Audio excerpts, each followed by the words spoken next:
What are the top 10 best animated movies of the 21st century? Yes, Kung Fu Panda 4 is about to hit UK theatres, and it got us wondering.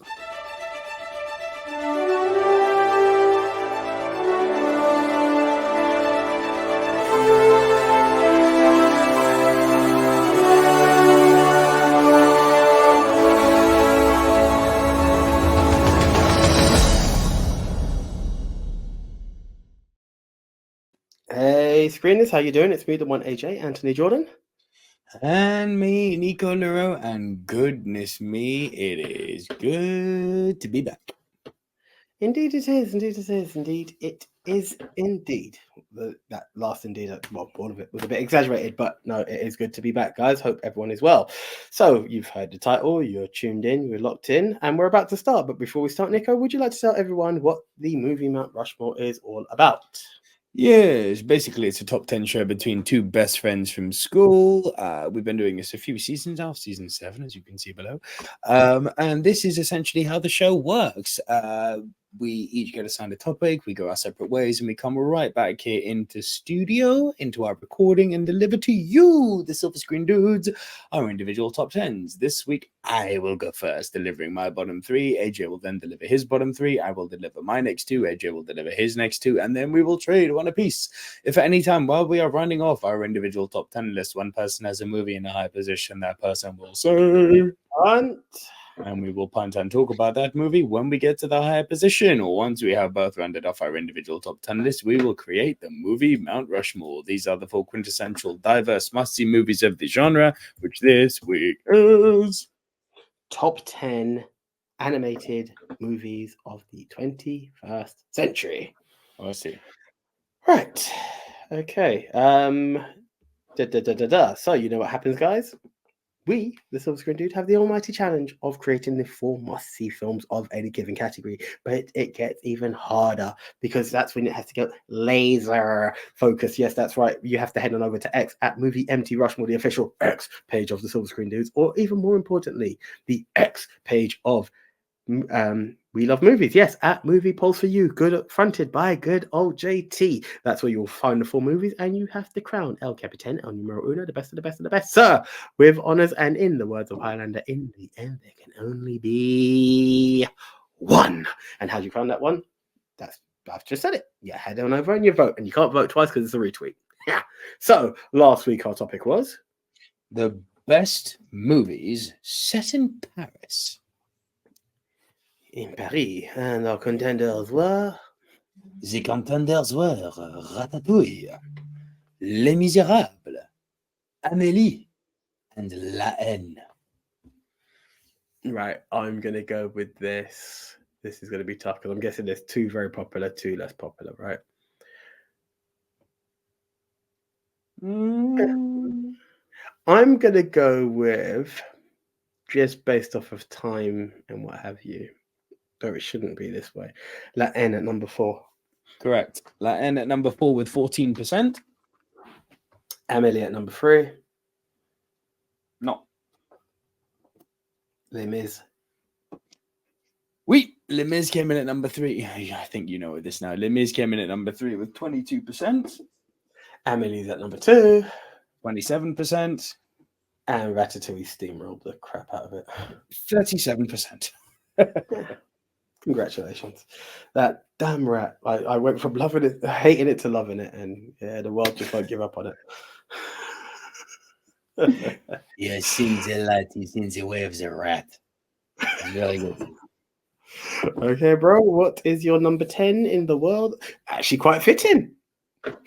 Will it make a reappearance? Will Ratatouille reappear? Okay. No. My number 10 is a recent one. I've put it in because I actually think this movie is quite brilliant for what it managed to achieve. And that is the Super Mario Bros. Movie. Yeah. It's a pun. Okay. My number 9. I think you might have forgotten it. And if not, that makes me happy. A movie that came out of absolutely nowhere and blew my socks off. Big Hero 6. Did it? didn't Love this forget to film. know. I didn't forget it. I just didn't have space for it. There's a top 10 in it. I think it's genius. I think normally you would defer to Pixar for like movies that go really, really dark, or maybe old school pre-Renaissance Disney. Well, I guess also post-Renaissance with The Lion King, but mostly pre-Renaissance Disney were going really, really, really dark. But like, let's not be under any illusions. Big Hero 6 is dark. Like in the opening scene, in the opening 10 minutes, my guy loses his brother. His brother dies. The older male figure in his life, yeah, he gone. And what does he have left? I guess what you would call a emotional support doll called Baymax. Yeah. Called Baymax. And Baymax helps him navigate the troubles of being alone in the world and helping him to kind of become a superhero, but not really. It's not they are superheroes, but it's not a superhero movie, I would call it. It's very much a movie about acceptance, about dealing with grief. It's so subtle and brilliant in what it sets out to do. And Baymax is just one of the great, lovable characters, man. Hello, hi, I'm Baymax. Would you like a hug? Yes, I would. It's great. Look, it's a great film. I think my biggest downfall for this film is I've not watched it enough, so it's like a jagged memory. But I do remember being pleasantly surprised by it. Again, as you said, you kind of don't expect that from Disney to take a dark turn, and I remember watching it go, whoa. And then the other part that I thought was really interesting is the title, Big Hero 6, because you're watching it and you're like, but when does the hero, why hero? And you're like, is it just because he is that emotional support doll? Then it takes that curve into showing Baymax as the hero. Yeah. You're like, oh, okay, here we go.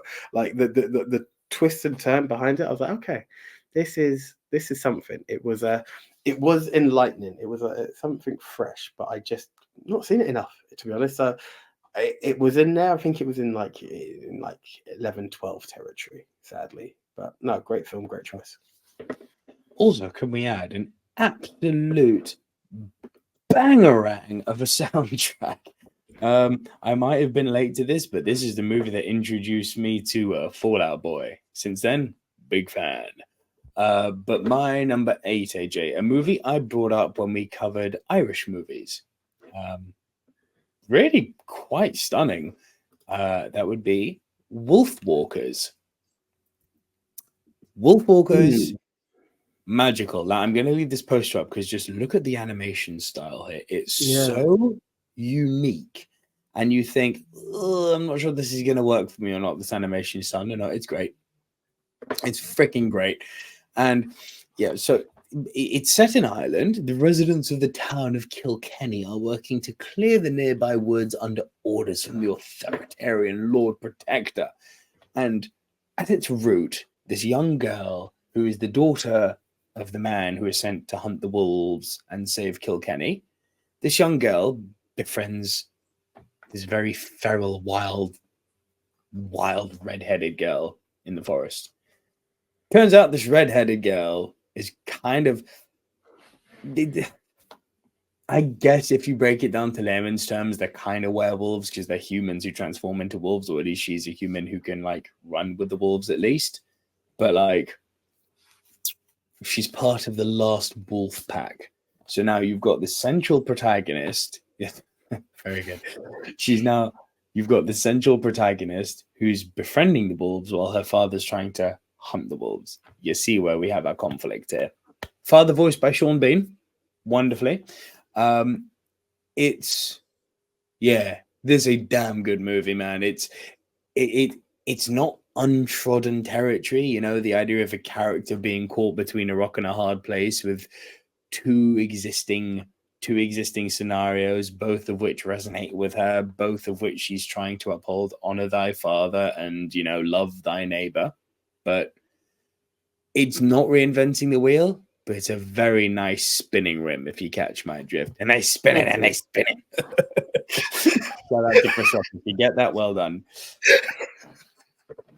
Sorry, I just had such a flashback of Chris Rock with that. Yeah, put a smile on my face. Cool. That was your number They 9. spin it, AJ. They spin it. They spin it. They spin it. What is your number 10? Hold on, that was your. That was my yeah, 8. 9, 8. Yeah, my gosh, wow. Yeah, it went quick. Right, this may be a punt because I know there's a lot more. Oh, sorry, excuse me. There's a lot more love for it on your end than it is on mine, but I do appreciate what they've done. In at number 10, Despicable Me. All you, but I adore this franchise. But this is the thing. So my 10 and 9, I'm not going to say I'm like their biggest fans, but I have to respect what they've done. Coincidentally, on my end, I don't know if it's made it on yours, Kung Fu Panda was also in the line of conversation. But then Hell looked yeah. it up and I Yeah. think that is actually the cemented 11 for me, the Kung Fu Panda franchise. But It's so good. The first two of those movies are so good. Really good. I don't think I had a beef with the third one. I was really impressed by what. I can't remember, but I do remember thinking Kung Fu Panda is a lot better than I thought it was going to be. That is brilliant, and the choreography with the martial arts is excellent in those films. Yeah. But bringing it back to Despicable Me, there's a lot to appreciate about Despicable Me because it starts off with you having to like the villain. Like, let's be real, it's like, you what? Excuse me, and it just starts off with this as this villain who's trying to be the world's greatest villain, and then there's these challenges out there, and it's what he has to do, and then enter these 3 young girls who he's now brought into his life, and he is very reluctant in having this, but the arc of Gru is amazing by the end of this film, and how it continues to grow within the franchise, and then these weird little things called minions have just become. Yeah, exactly. They're incomprehensible. They're, it's not something you should be over, but you just can't help but love them. The minions. How could you describe minions? I'm going to say these tiny little minions. That doesn't describe a minion, but that's all they are. They're these little followers of this villain that he uses to carry on his dastardly plans. But you grow to love them too, and the relationship they have with the kids is also something that happens. And then with that, something that you can't dismiss is that you've got your Despicable Me franchise going on. Then you've got your Minions franchise going on at the same time. They're there. And dare I say it, you can't see the words illumination without going illumination, and it's because of them. Like, it doesn't matter. They've dominated the franchise, and I have to give it its props. I can watch the films. I haven't fallen madly in love with them, and that's why it's there at this number. But you can't dismiss the monster that is Despicable Me. It's definitely a monster at this stage. Let's be under no illusion of that. The first Minions movie made $1 billion. It's just a fact. This is a juggernaut franchise now. Steve Carell's Gru is fantastic. The 3 girls in the movie, his daughters are fantastic. The villains they come up with, these larger than life caricatures, are fantastic. The Minions, I'm such a child. They crack me up so much, the Minions. It's like, my man goes up to a fire hydrant. Oh, hello, papagena. Tu es belle comme la papaya. I'm so...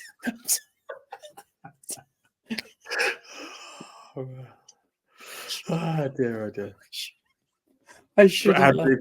Why should it make sense? It doesn't. Even if you translate it, you're beautiful like a papaya. Like what? Like, nothing against papaya, but has that ever been the hallmark of beauty? So around the water again, and one of the Minions is showing another Minion what happens when the bubbles after you've gone to a watering fountain. Spera, mira, spera, eh? Eh?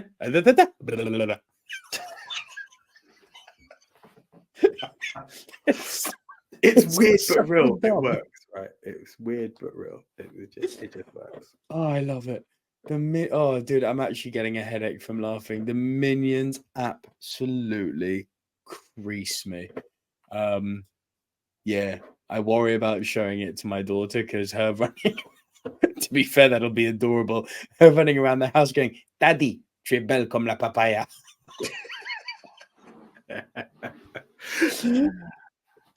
I'm not gonna lie, that would make me laugh.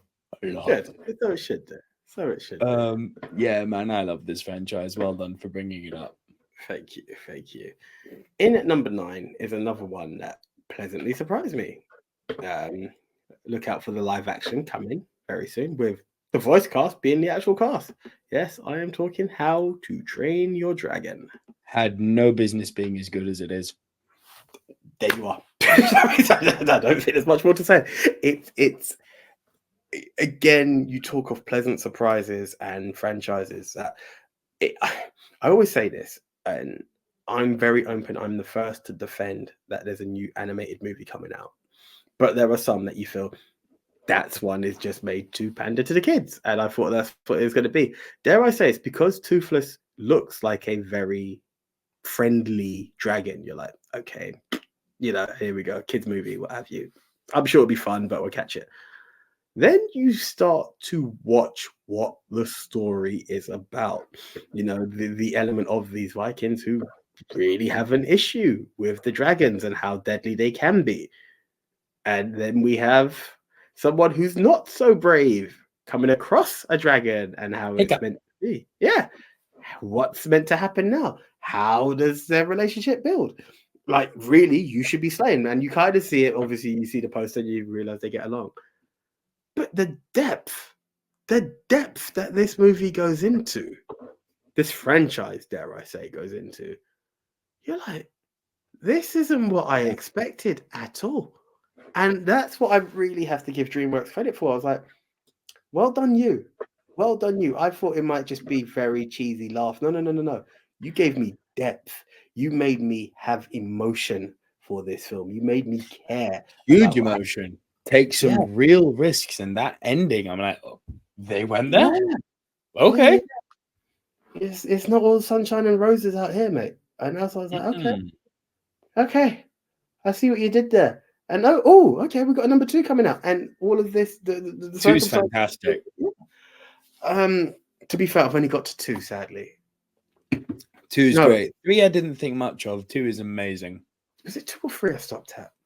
It's weird that I've never finished these franchises, but I've seen most of How to Train Your Dragon. I know I've seen more of that than I have of the Minions and Despicable Me universe. No bad comment up there. But it's the unexpected depth that I respect for How to Train Your Dragon. Really, right? Yeah. What is your number 8? My number 8 we brought up when we had good old Seamus on our show, and it was the first time I'd seen it there when we were talking animated Disney movies. And the reason I brought this up, because we're in a world where you look at my previous 2 posters, we're in a new age of animation. The Princess and the Frog came out later, but had a more classical form of animation to it, And that I appreciated. Fair play. Yeah. Did you not like the film?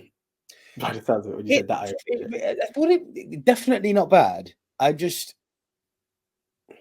weird to say, isn't it, as a fan of animated movies, to think I may not have been the target demographic for this. I hate to play the race card. I think if I was a little young Afro-Caribbean girl, I would love this film.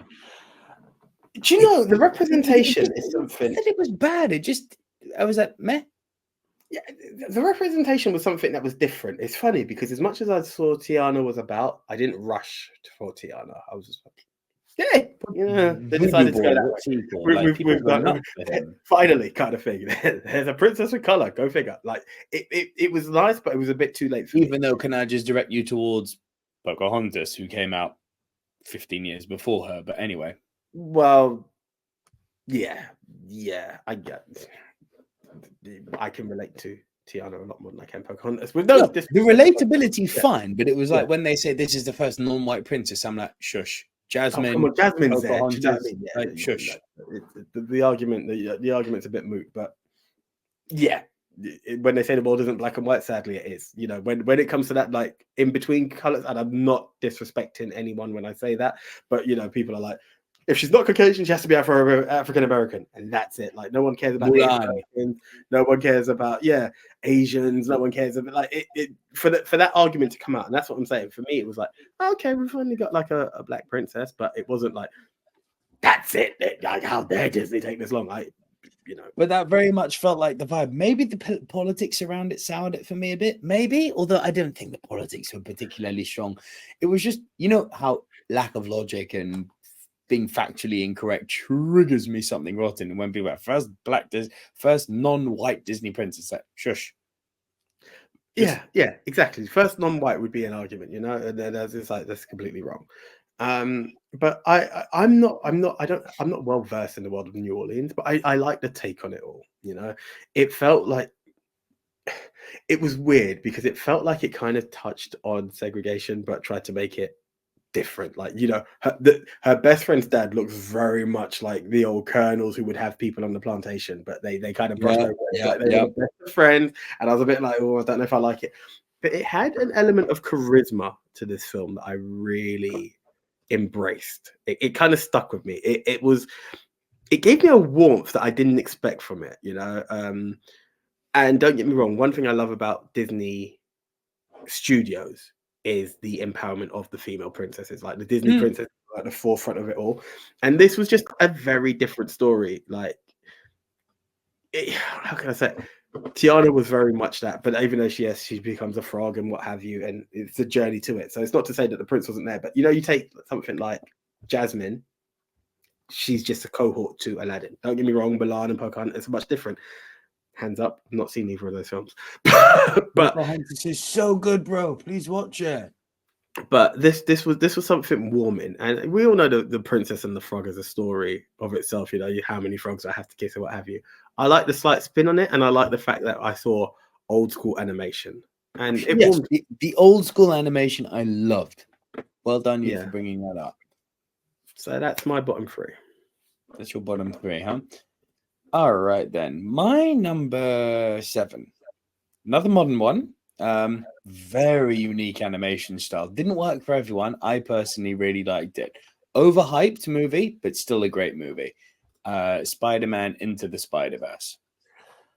I actually prefer Into the Spider-Verse to Across the Spider-Verse, just because the ending for Across the Spider-Verse I saw coming after the first 30, 45 minutes. So, well, clearly that's where we're going. Can we get that? I thought the fact that Into the gonna talk some spoilers here, but they mostly happen in the first kind of half hour of the movie. If you would have seen it by now, you would have seen it. I'll do the honourable thing and keep my hand up. If you're on pod, I apologise. You're just going to have to listen. But yes, my hand is up for those who don't want to get spoiled. Yo, Peter Parker gets killed, man. Like, what the hell? They flat out murder Peter Parker. I was like, okay. And yes, there are variants of him. Sorry, variations. We can't say variant now. Variations of him that, because Kang variant. There are many variations of Spider-Man, which is nice for the really hardcore nerdy boys. Spider-Ham is not Spider-Ham is not levels of hardcore I can say I've ever gone to. No. If you're one of those people who have either, please get a girlfriend. Alternatively, stop lying, because you're one of those. I've heard of Guardians of the Galaxy liars, big fat liars. It had Spider-Man Noir. I'd heard of that. That was cool. Never read them, but heard of Spider-Man Noir. Having Nicolas Cage play that, I thought was a very, very cool, nice touch. They did a lot of things right. You know, the female Doc Ock, the animation style, having Peter come back and he's kind of dad bodding. I'm like, okay, cool. It just worked for me on every level. I like the fact that Spider-Man is ultimately a friendly neighborhood Spider-Man. This was the epitome of that. Yes, as with all superhero movies, it obviously has to culminate in some sort of earth-shattering, ground-ending, cataclysmic disaster, of course, because it's a freaking superhero movie. But the fact that he's dealing with a villain like the Prowler, I'm like, well done. Well done. Yes, we do need villains like the Prowler. That's exactly what we need. Give me more prowlers and shockers and tombstones and hammerheads, Yeah. street level villains, you know, the big stuff. It's like, to be honest, the only like big bombastic Spider-Man, the only big bombastic Spider-Man villain that I still want to see, which they've teased and haven't given yet, is Scorpion. Yeah. I'd love to see that. I want to see a decent Rhino. Do you know why? I want to see a decent Rhino because they brought Rhino in. Rhino's never been like a major factor for me. But now that you've brought it in, do it properly, please, because it was very, very sketchy with Andrew. Yeah. That was just my beef with Rhino. Prowler, though, voiced by Mahershala Ali, wonderful. Let's see if he actually ever ends up being Blade. He's going to be very old by the time he does. Like, wow. But yeah, wicked stuff, man. My number 6, very early 21st century, but still so good. Crazy to say, I actually preferred the second to the first. I'm going with Shrek 2. Nice. Good call. I love this film so much. The first Shrek movie is sensational. It is so good. I love the fact that we've kind of gone full Brothers Grimm, the Fable de la Fontaine on this, right? But we've just kind of warped this a bit. Yeah. And put an element of comedy on it. That's what the Shrek world is about. But they elevated the game so hard in the second one. They go to Far, Far Away. They meet the fairy godmother. They meet Puss in Boots. They meet the Frog King, you know, voiced by John Cleese. Freaking Antonio Banderas voicing Puss. Rupert Everett voicing Prince Charming. Like, dude, this just worked on so many levels for me. They upped the comedy. Donkey was that much more annoying, can I say? If you know, you know. Everything. Like Pinocchio had more elements of fun. I know what you mean. The side characters had depth. And as a result, the world felt more lived in. It's very hard to overcome how fresh Shrek felt, and it was so fresh when it came out. Miraculously, I actually think Shrek 2 succeeds in that. I can understand that. I'm very hard to argue against it as well, to be honest with you. Yeah, awesome movie, great fun. I've watched that film way too many times, but I will still watch it again tomorrow. There's not too many times with Shrek 1 and 2. Shrek and Donkey, another whirlwind adventure. Ain't no stopping us now. We're on the move. Eddie Murphy slays, man. He slaps nearly as hard as Will Smith in that role. He went there. Well played, though. Well played on the touche. Okay. Your number 7. My number 7. Again, funny enough, I'm back in Disney. I'm back in the world of Disney Studios. That's fine. Yeah, I don't know it's going to be that way. There's one more after this, actually. But yes, I've gone for Zootropolis. Okay. World, Zootopia. There's a lot about this. This was early silver screen dudes. This was me taking my nephew, like with our City World card, just going on adventures. And I just like the universe. I think we've had a lot of universes built, but this animal universe, and you got your herbivores and your carnivores and people, there are those that you just can't trust, and at the root of all of them is the fox. Foxes are just these dastardly, essentially how they are seen now. And here we are, we've got Officer Hop who's trying to elevate her way in there, and they happen to be these buddies that are crossing, but you can't trust a carnivore. And in that there's the inspector who's now been framed for a crime against, am I getting it right? But it was just this madness of all the different characters and using their I want to say tropes. Stereotypes seem a bit wrong for animals, but I'll stick with tropes that you've got within them and how it all works out. Out of all people, the sloths running the DMV, the elements of lions being tamer because of the way nature has treated them, and in order for us to all live in this environment, you have to be this way. Cheetahs being a certain way, and it's inherently a case of will you succumb to your animal instincts? And here are two opposing characters, the herbivore and the carnivore, having to work together. And you're like, can you trust? Will you trust? And let's be honest, he was a cunning little fox. He's committing several crimes, but it's his crime mentality that works in order to further the cases.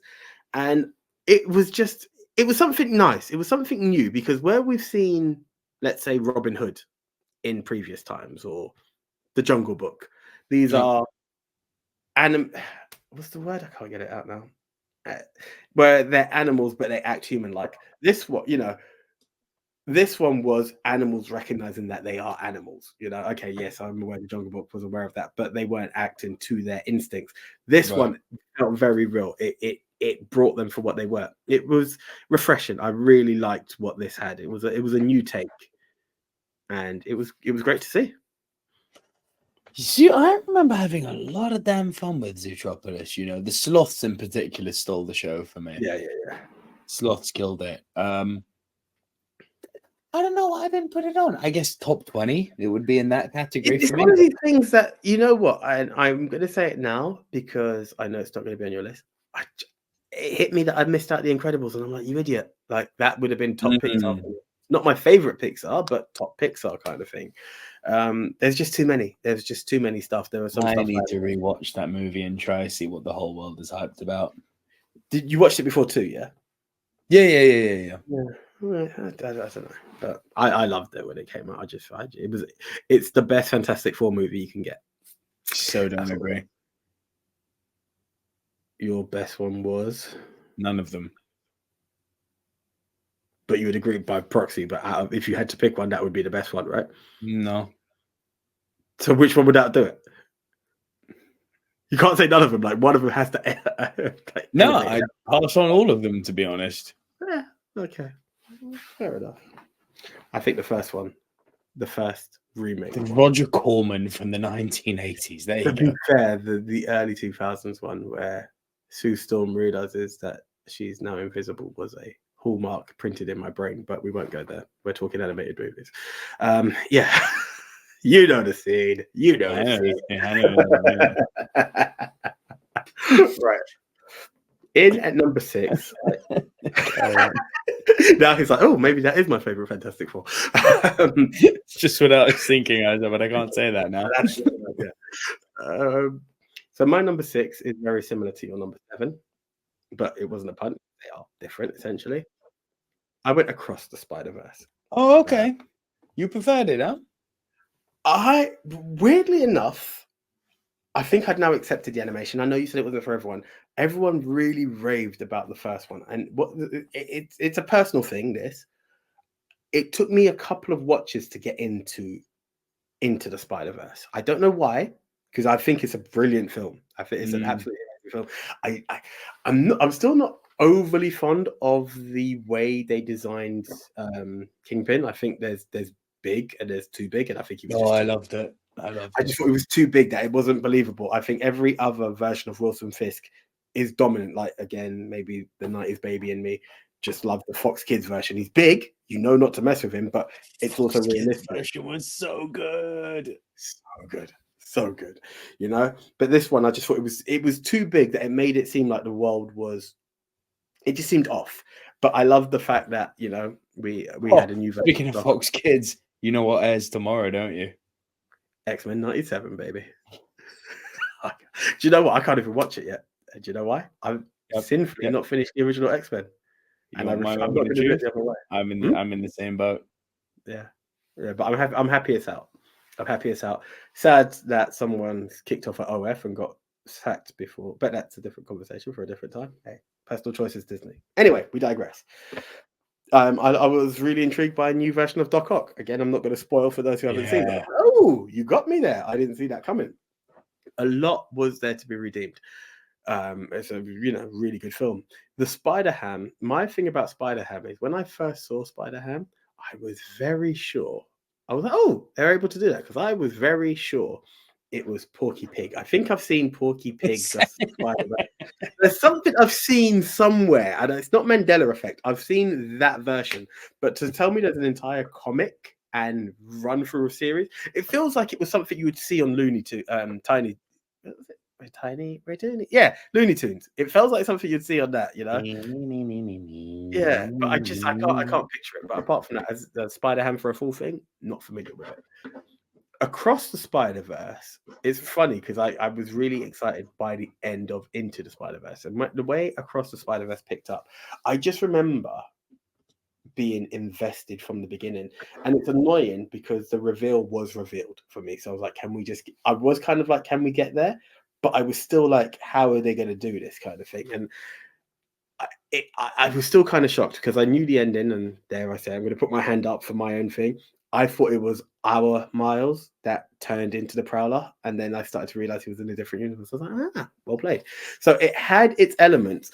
I like the way they addressed other multiverses when they were like, yeah, what Doctor Strange and that other Spider-Man done. I like the fact that we saw the PlayStation 1. The only thing I will say, again, going back to Fox Kids, I didn't see my Fox Kids Spider-Man. When we were in that Spider-Man hub, why was he not in there?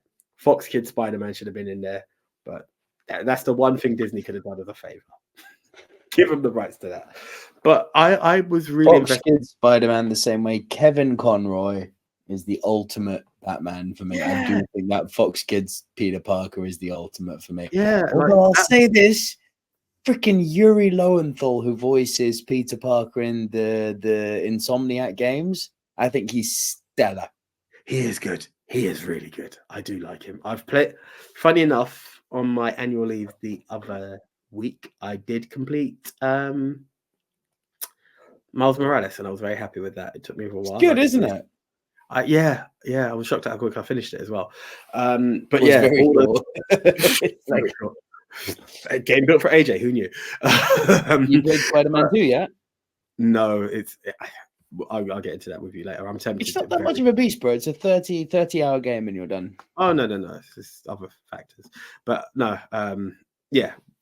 I'm into it. So I do want to play it. I was like, I even phoned my nephew. I was like, guess what? I finished Miles Morales. I want Spider-Man 2. And I was like, slow down. Don't buy something you know you're not going to play. And it was just the real of it. It took me too long to finish that. Okay, yeah. 2K20. There are, because they're matches, they're like 5-minute matches. You turn it off, you come back. It's easy. But anyway, we digress. You are right. Even the side missions, because Peter's not so prevalent in Miles Morales, just those side missions, having him radioing every now and again. I'm like, you are Peter. I do like you. You're my kind of Peter. It's weird. Yuri Lowenthal is freaking great. Yeah. So yeah, awesome. And that's just how it worked for me with Across the Spider-Verse. I was more invested than I was with Into the Spider-Verse, and that's why it made its name for me. Fair enough. I mean, look, we've both got a Spider-Verse movie on there, which is going to make the debate really tough. Listen, I'm open. We'll flip a coin if anything. Literally, let's flip a coin. Let's do that. Yeah, let's do that. So that was your 6, yeah? Yep. My 5. Nippongo kairimasu. Let's go to Japan. First Studio Ghibli, first of 2. Let me see if it's the one that I was going to go for. And I changed it. Probably not. And it is, because I don't think you've seen this, The Tale of the Princess Kaguya. No, not a clue. Not a clue. This, until the ending, was so close to going into goated top territory for me, I can't tell you. The only reason this movie is low is because the ending didn't work for me, though from what I've read about it, people love it. It's not so much that people love it. I think it's very, very directed at a Japanese audience, this one. There's something to do with the Shinto religion that I'm not familiar with, something to do with one of their old folk tales that I'm not familiar with. And apparently it moved people to tears, this ending. I looked at it going, okay, fine. We can do this, but it's not the way I would have gone, but okay. But ignore the ending. The denouement, the unfolding of this story is spectacular. And let me bring the poster up again. It's all kind of, Japanese style watercolor. It is so beautiful to look at, this film. I can't tell you. I actually like the animation style because it's different from my usual view of a Yeah, Ghibli movie. it's So I do very really different from your normal really Ghibli. like the look of that. It's stunning. And do you know those paintings where like they only paint on a part of the canvas and the rest of the canvas is left like almost white? Yeah, the whole movie's like that. So they purposefully don't color in some parts, so you're just focused on what's at hand. It's really quite brilliant. But it's a story of this old couple who live in the forest, and then one day while cutting down bamboo, the father stumbles across a woodland spirit, a little sprite, almost like a tiny little Thumbelina style girl. And he brings this girl home. I mean, she's tiny. I mean, fit in your palm tiny. And she starts growing. Like, not kind of one day to the next, she's a giant, but like growing Gradually. quite fast. Like, over a short period of time, she becomes very, very, very human. And all these weird magical things start happening. Like the old lady all of a sudden gets milk in her boobs so she can breastfeed the young girl. The girl goes out of nowhere, starts pheasant hunting with the local farmers. Then all of a sudden the father comes into money and he decides that he's going to take her to the big city and wed her off and turn her into a princess. And we go a little bit down the Memoirs of a Geisha route here, although I believe this might have come out before, though I could be wrong. I'm not sure about that. Very close, one or the other. So he sort of trains her in the ways of being a princess. And while she doesn't actually show much interest in it, she's naturally brilliant at it. And then the tales of her amazing musical talent and her dancing and her beauty echo throughout the land, and all of these suitors come to see her, and much like a Princess Jasmine, she's like, I am so not interested. What is this? I want to be with my family in the countryside, and I've been brought to this big city and I'm miserable. So and the father gets completely like obsessed with this, this self-acclaimed title that he's got, this wealth that he didn't earn, and trying to pass himself off as a lord when actually all the lords are just laughing at him going, mate, who are you? It's so good because it's about this daughter who's trying to rediscover her bond with her father. And where the movie is so clever is that it makes you really see how close their bond was when he first discovered her in that bamboo shoot. And then it's like he forgets about their relationship.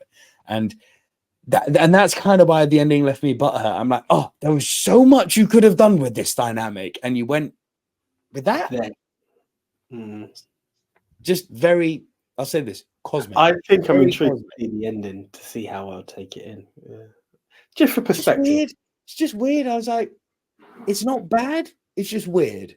But it's amazing that culturally it can hurt. It can really touch others, but it can leave others empty just because you're not familiar with the culture. Which is nothing wrong. It's just life, which is the beauty of life, really. Oh, bro, from what I've read, the Japanese apparently this moves the Japanese the way Grave of the Fireflies moves everyone.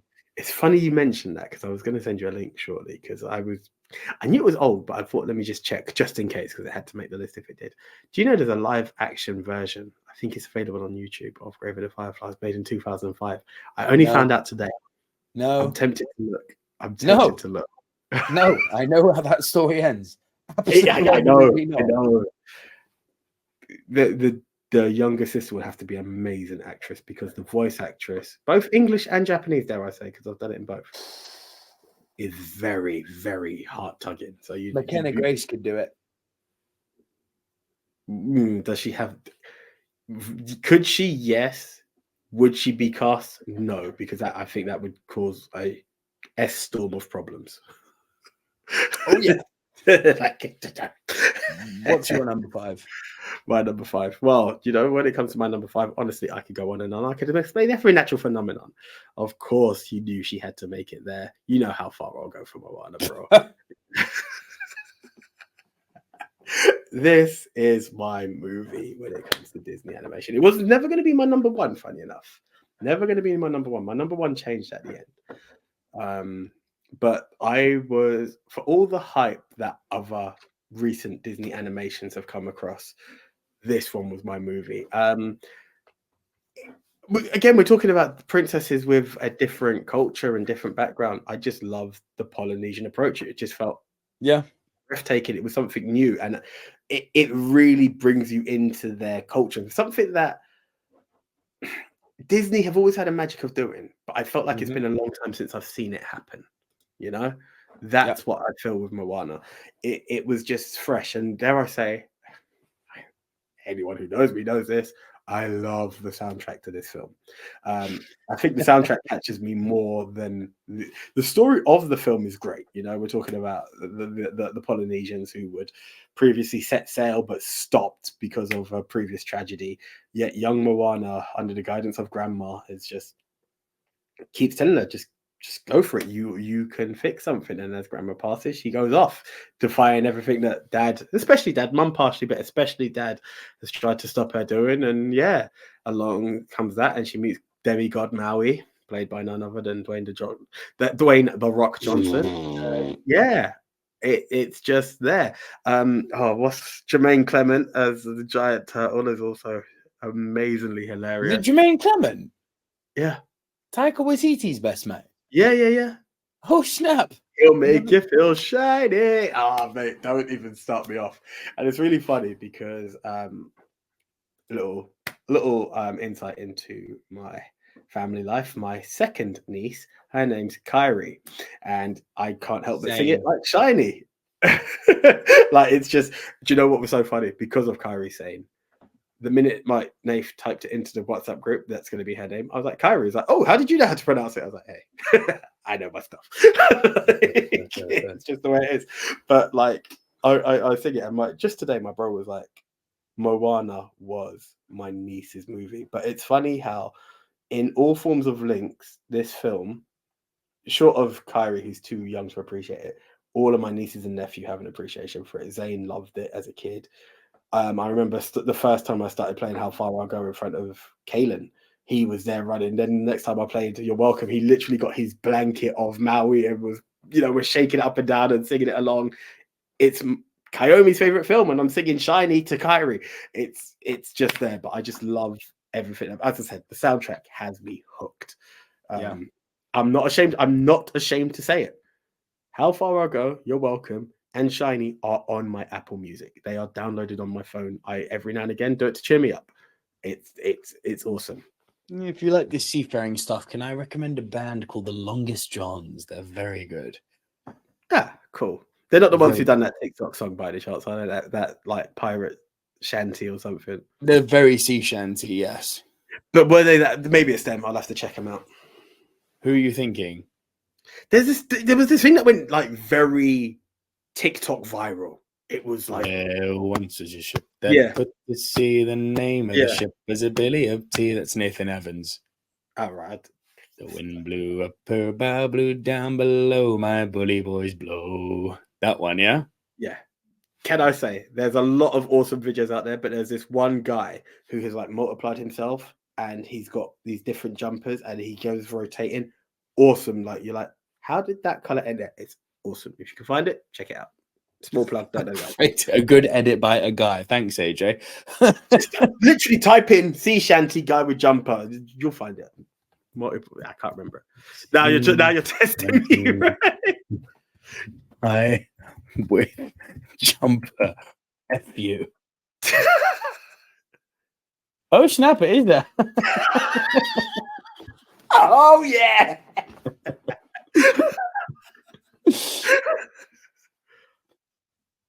Very good. Sea shanty jumper. Okay. Soon may the wellerman come to bring us sugar and tea and rum. Yeah, it's a banger. Absolute banger. Okay, it's that vibe. If you like that song, you'll love The Longest Johns. I'll give him a shot. They're very good. Leia's very into them at the moment. We're singing sea shanties on the way home. It's lovely. My number 4. Japan again. Not Ghibli, though. But it's one we brought up before. Hugely moving movie. A Silent Voice. I don't know if you've seen it or not, but I've definitely brought it up to you. It's funny because story it of a reminded girl me who- about the girl who was it traveled through time. The animation just reminded me of that so much. But Girl Who no, Traveled Through Time. That would be Suzume, right? could be. I just I remember think that's watching it. Suzume. Pretty sure it's Suzume. Sorry, I've seen too many Japanese movies as of late. But yeah, A Silent Voice. Really quite poignant when you know about the suicide rates and stuff in Japan and how tragic that is. But yeah, this girl who gets bullied at school because she's different, and she's different because she's deaf, which means she can't speak because she's never heard words. So speaks like that, right? And the guy who bullies her realizes as he gets older how much he's wronged her, and he goes out of his way to try and make amends with her, and really ends up getting quite attached to her.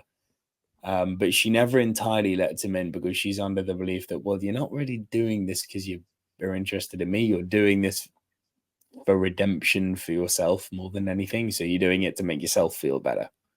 Which, actually, when you think about it, is so freaking true for what so many of us, why we apologize. It's like, it's not actually to make the other person feel better. It's to make yourself feel better.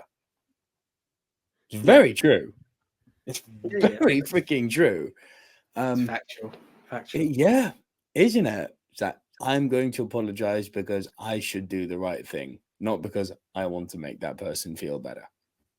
A lot of us do that. I'm guilty of it. I think you all. It's We all weird. are. Because it's the right thing, but it's only because your conscience kicks in that you will do the right thing. Do you get what I'm saying? You wouldn't be wrong, because for instance, oh my god, this is the most philosophical thing I've said. In order for an apology to be sincere, you have to mean it. Because if you didn't care but you apologize because it's the right thing to do, it's an insincere apology and it doesn't mean anything. Yeah, you're You get finessing the an awkward apology. Arf, arf. Weird.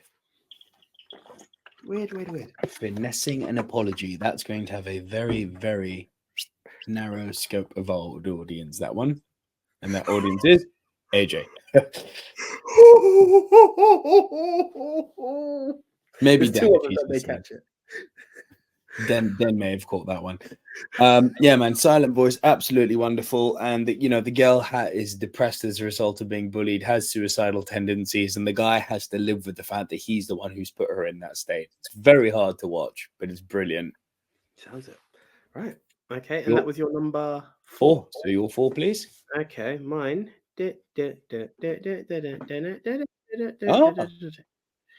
Listen, there's many reasons behind this, right? The Super Mario movie was better than the original Super Mario movie. Point 1.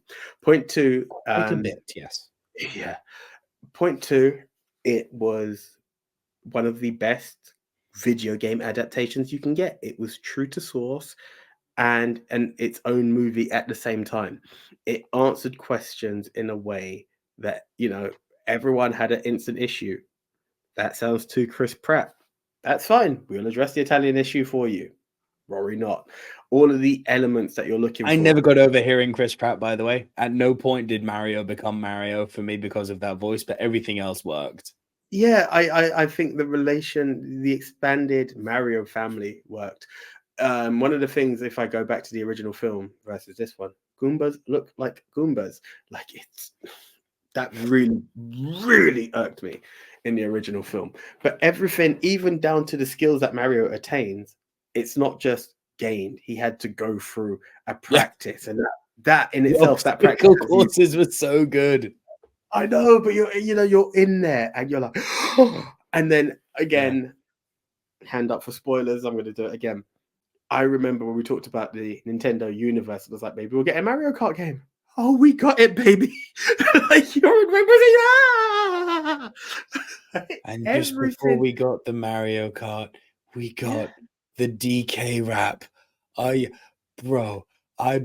Nintendo 64, my favorite console of all time, has my 3 favorite platform games of all time on it. 3D platform games: Super Mario 64, Banjo-Kazooie, and arguably the most well-rounded Donkey Kong 64, which, if you've played it,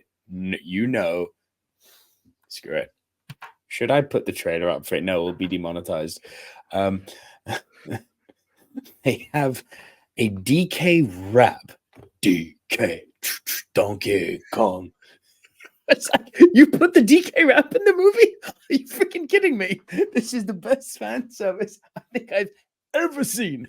I think it ticks Evan so many Feige is looking at the donkey rap and going, that's some pretty good fan service. Do you know what I mean? Do you know what I mean?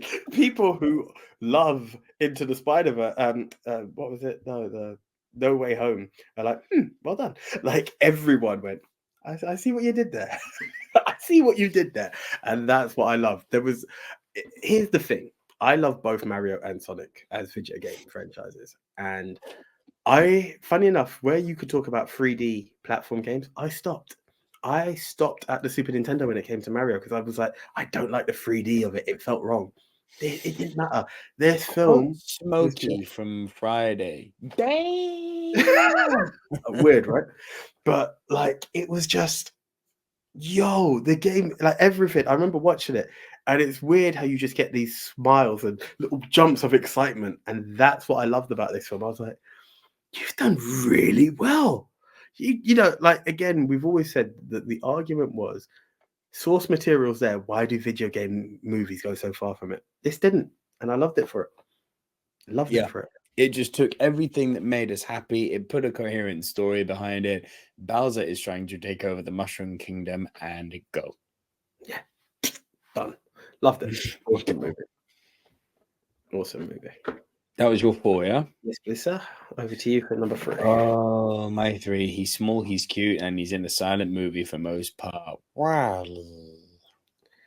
So cute. That is a punt, sir. So your number 3? My number 3. Donde estas? It means Wally's going to win the poll. Right. My number 3. Sorry, because I have very recently, just changed my mind on this. Yeah, okay. No, I'm going to go with it this way. My number 3, as listed on my screen right now, was my number 1 a minute ago, but Toy Story 3.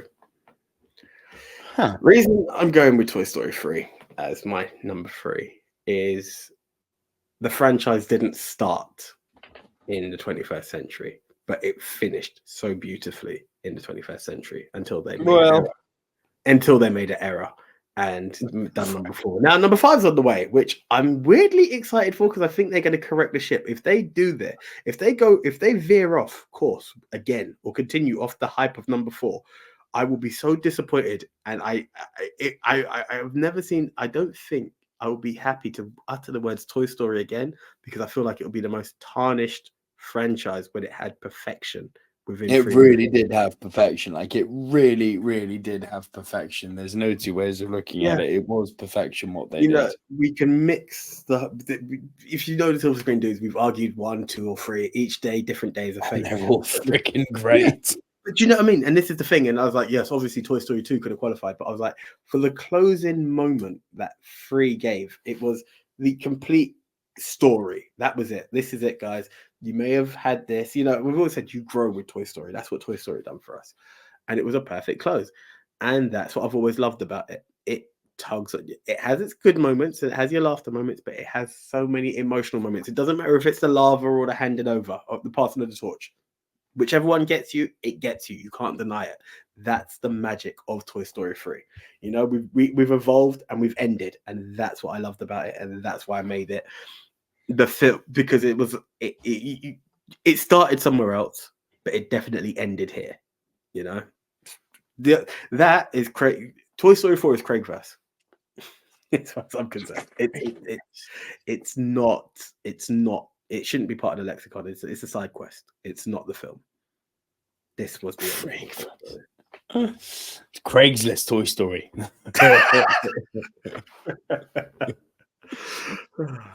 Right. Sporky. Swear that was Buzz Lightyear in Toy Story 1. Y'all are just copy and pasting. Craigslist mother flubbers. All right. You know what I said Craigverse, right? Huh? You know what I said Craigverse, not anything linked to Craigslist. You know what I said Craigverse. I heard right? Craiglist. No, Craigverse.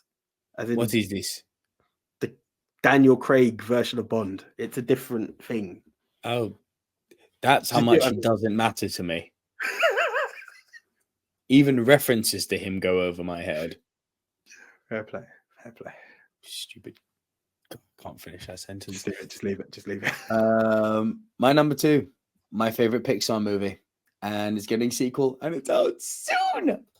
Inside Out. I'm actually gutted about this because it's actually on my list on my phone, so I don't know why I didn't make the cut. No, I actually really don't know. it's untouchable. This film, the imagination, the concept of it, of the little voices inside our head being personified, and then not only personifying them so well, but creating such a rich world. And that world is essentially the mind's eye. That's what that world is. It's like your memories, the things you visualize that come into some sort of physical form inside the mind where these little voices live. Those voices being disgust, anger, sadness, fear, and joy.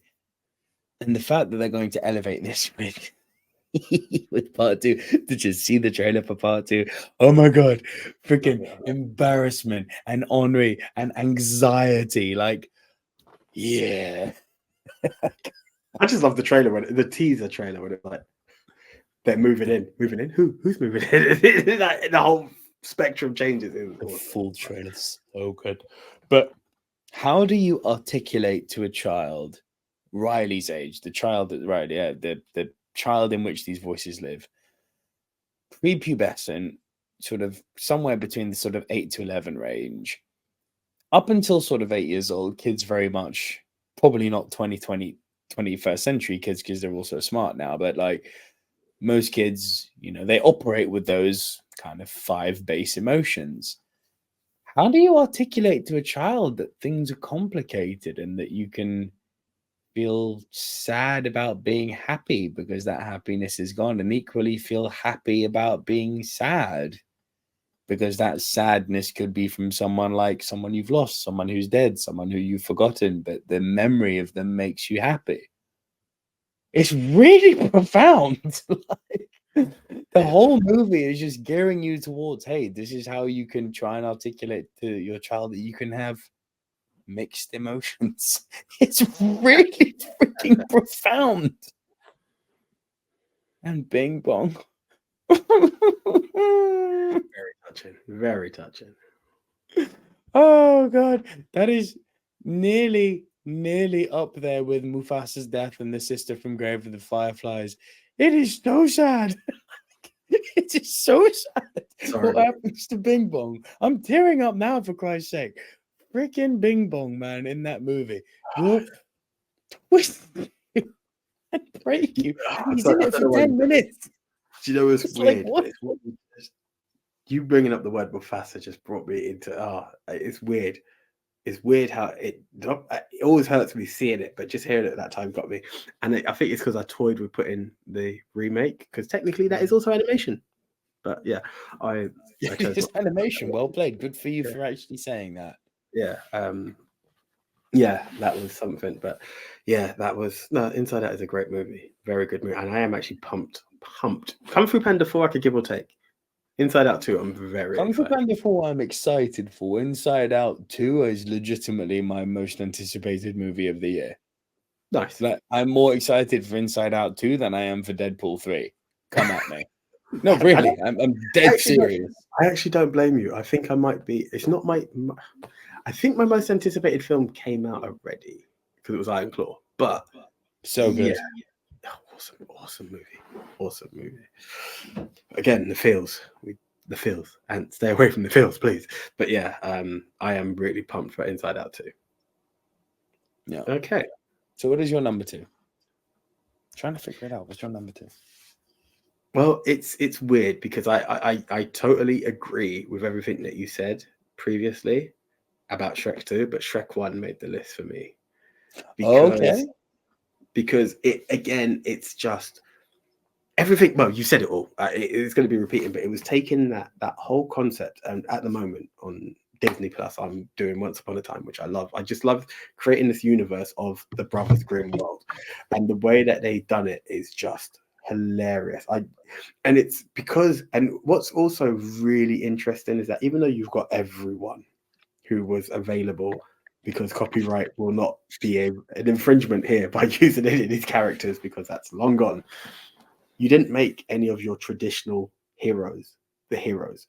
It was this ogre who lives just on the outside of it all.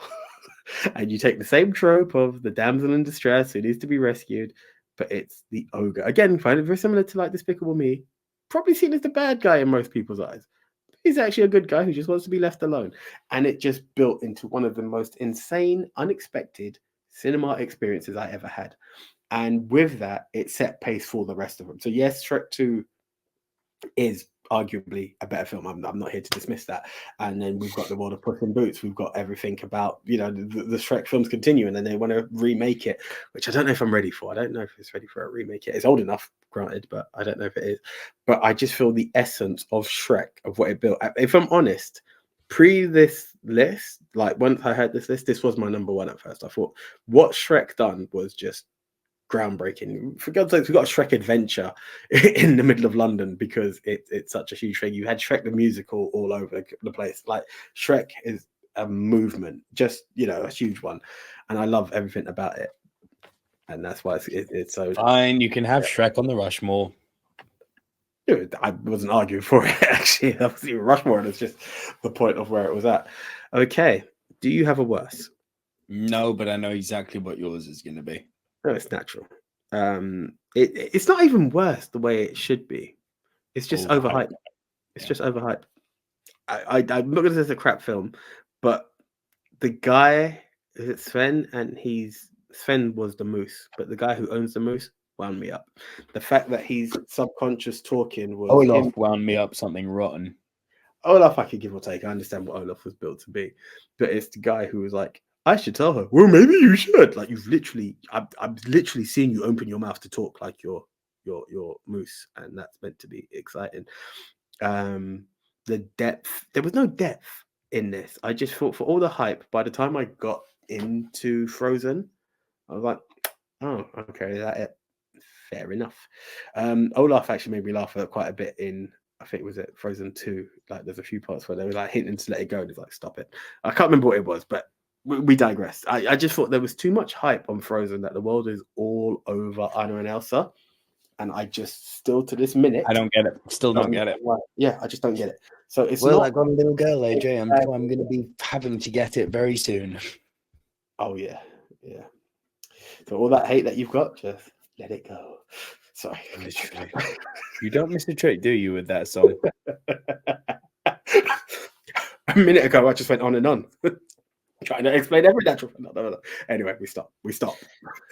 I guess you should be saying to me, "You're welcome." Yeah. The tide, the grass, the ground. Oh, anyway, I stop because if I start, I won't finish. Right now, you see the line where the sky meets the sea.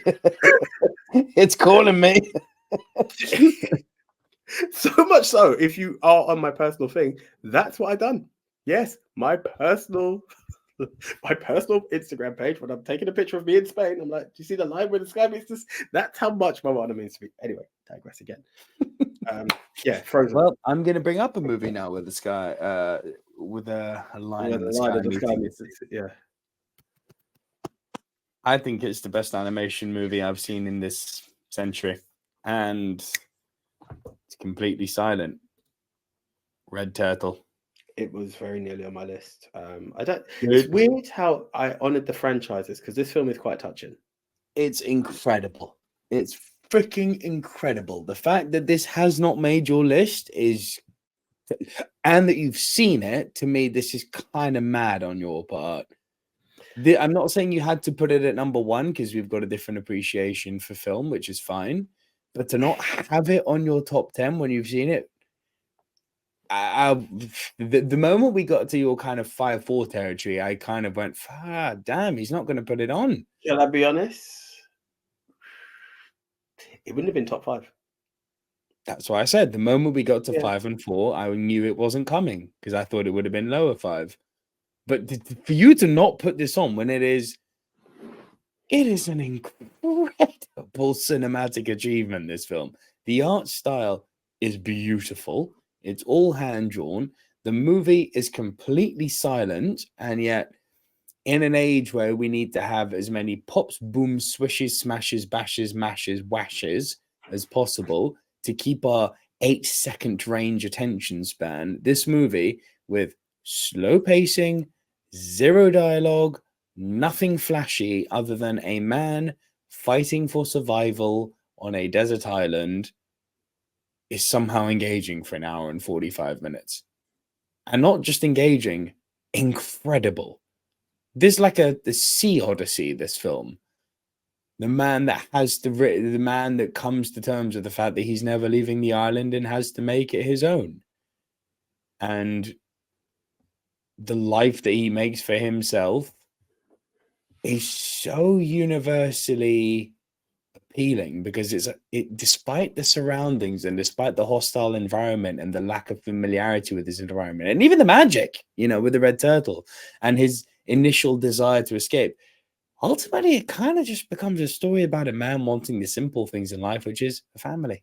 So I'm just going to use that again. I know you just said the name there, but I'm not sure if we said it. We are talking the red turtle for anyone listening on Spotify. Yeah. No, because we were talking the whole thing. I just said if we said the name, I was just highlighting that. I did. But yeah, the fact that despite his environment, the message is it doesn't matter where we are as humans, it all boils down to the same thing: companionship and family. 100%. It's incredible. Absolutely incredible, this film. Yeah. No, it's a good film. I don't know if it's because I'm not feeling enough. Come on. You call very average segments on Monday Night Raw great sometimes. You are a pundit. Use the great word properly. This film is great. Don't ever use me in Raw because I've not watched enough for me to call anything great. Okay, something WWE great when it's just good. Anyway. I remember you at Money in the Bank seeing Civil War. What am I watching? If this was New Japan, this is a 3-star match, brother. Have some respect on Civil War. Anyway, we digress. Watch it win match of the year. Anyway, I'm not plugging the Ministry of Wrestling. For you, of course it will. I'm not talking me. I'm talking when I put it out there for the world to vote. It may not even be my match of the year. Brilliant. So that don't even go there. Right. Hey, votes are votes. It's just the way to watch. Don't put it out. It's our opinion. I don't want it to go to a vote. That's how it worked last. Anyway, different conversation for a different Shouldn't. Time. It was dumb last year. Bray Wyatt won. He did not win a thing. No, but he was in the running. Such is the stupidity, it shouldn't be exposed. Anyway, but then he would still be in the contention, wouldn't it? If it goes out to... that's his opinion. Move on. End of. Right, anyway, we digress. Right. Interesting film. Again, I feel the appreciation. Some people may not have the focus for it. That's how I see Red Turtle. I got captivated. I don't know how many people would or could of a younger generation, because I felt at points I not dragged, but I was like, okay, what's happening? But I did like it. I think it was a beautiful story. That I can say. It's beautiful. So your number one? My number one was, and I swear to you, you can look at the panes, it was my number 2 previously. At one point, it was even going to be 3 or 4. However, I have to be real to myself. It took me forever to watch it. WALL-E. I have to be real to myself because very similar to everything that you said about how Pixar can explain emotion with Inside Out. It took me forever to watch this film, and I remember the first time I watched WALL-E and I saw 3 seconds of this silent movie and this little squeaky voice, and I was like, I'm not going to watch this. I'm not for me. I don't care what anyone says. And I think something made me watch it again, and I went that bit further. No, you would have listened. You were the first time. You made me watch it the first time. I was like, all right. He told me watch it. I tuned in. I was like, dead this. However, I gave it a second shot, and for a film that I had dismissed I have never. Here's the thing. Let me take it to a different angle. I can quote Kill Bill. I can quote Terminator. I can quote Chris Rock comedy shows like nobody's business. There is no way when I am talking in a general conversation, not being comedic, not being a film buff, just talking to people about life, I should be referencing a Pixar movie as many times as I have. WALL-E is not a movie, it is a foreshadowing documentary. Okay? That's as real as it is. The way I see that society is moving, the way people are reliant on AI, the way that we have stuff like Deliveroo and Amazon bringing everything to your front door, and the fact that we don't communicate with our fellow person. The sheer fact that this podcast previously used to happen face to face, two men in a room, whether it be one of your previous Have a Good old days or a small community club in an estate, is happening now. The fact that when we were growing up, us talking about the latest WWF game meant having to go to each other's houses was the way for us to play together. But now people will. I'll quote my brother, who's a huge Call of Duty fan, playing with a guy in America he's never met before. Shows that in order to socialize, you are actually being very unsocial. You are not actually engaging in human interaction like we used to. Is very unfortunate. It's sad. It's weird. People are glued to their phones. And what WALL-E starts off is, it doesn't show you that straight away, but it shows you what society, why our Earth looks the way it does. And then when you get to see what society looks like, it's the epitome of disgust, essentially. Everyone who's out there trying to look like your latest Insta model isn't realizing that the more you consume that, you are the absolute opposite. Gluttony takes over. We become something that you wouldn't see as the best way. People have forgotten to walk. People have forgotten what culture is. When I say culture, I'm talking about cultivating the land that we live and breathe on. Something simple as a plant. That whole life. I was so shocked at what this film gave that I was just like, this is unreal. I couldn't believe that I dismissed this film, but I quote it and look at it, as I said, as a foreshadowing documentary. I might sound like the biggest eco-warrior tree-hugging geek right now. I couldn't give a crap. This film is amazing. You talked about pundit and words of good, great, amazing. WALL-E is categorically amazing. I salute Pixar for this film.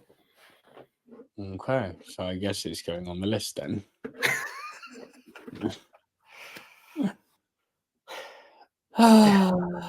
So WALL-E's gonna win everything. Oh God. Right, let's do this. So WALL-E, and you can have Shrek 1, and I guess Super Mario Bros is going on. And then I'll give you Into the Spider-Verse as opposed to Across the Spider-Verse. If we're going for Shrek 1 over 2, then we go for, do we stick to originals? And Into the Spider-Verse, yeah? Yeah, we'll go with that. It is done. There we are. Do we do the thing, or is it like just done, or? I mean, would it be a Rushmore without it? I know, we gotta do the thing. If you don't do the thing, it's not a thing. The official Movie Mount Rushmore of animated movies of the 21st century is Shrek. Our second entry is Into the Spider-Verse. Our third entry is Super Mario Brothers. Yoo-hoo! Our final entry into the Movie Mount Rushmore of animated movies of the 21st century is WALL-E. WALL-E. Take it home. You guys, you know what to do. Head on over to the X's, whether it's at Movie MT Rushmore, or more importantly, at Movie Polls for you. Head on over there, cast your vote, and next week we will announce the King of Kings, the best of the best, El Capitano, numero uno, and to quote Islander, in the end, the one. Paraphrased, obviously, because you get the reason. Anyway, do me a favor, tell your friends to tell your friends, tell 5 people to tell 5 people, but more importantly, like, comment, and subscribe, and ring that notification bell because you know you love what the silver screen dudes do. Yes, this is silver, not gold, I promise. All right, guys. Yeah, and from me, look, I know the content's been lacking a bit recently. It's my apologies on that one. AJ and I have been so busy. You can see we're tired now. I've just come off a freaking back-to-back 4 or 5 days of shooting, and now got back-to-back 4 or 5 days of editing. But we do what we can. There'll be some Throwback Thursdays coming out this week. We're going to talk about Anya Taylor-Joy in Mad Max Fury Road. We're going to do. I will do some trailer reactions. I will get the review out for the new Roadhouse movie. So stay tuned for that this coming week, and more top 10s as always. But yeah, we're going to be back with more content soon. And until then, guys, my name is Nico Lero, and we'll see you right here on the next Movie Mount Rushmore. Bye for now. See ya.